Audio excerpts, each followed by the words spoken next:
How to hard reset a TP-Link router.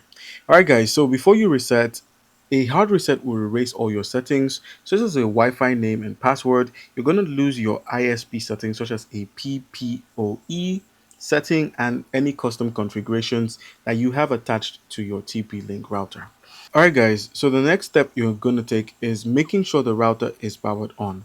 So ensure your router is plugged in and powered on before resetting, and then once you've done so, simply locate the reset button at the back. You're going to find a small reset hole at the back of the router, usually labeled reset, and then all you need to do is simply put a pin into that and then simply press and hold. So press and hold the reset button using a pin or paper clip to press and hold the reset button for about 10 to 15 seconds. It may depend on your model.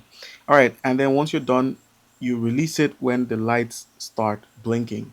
And then after that, you could just simply wait for it to reboot. The router will restart automatically. So wait for the lights to stabilize. And then once it's done, go ahead and reconnect and set up again.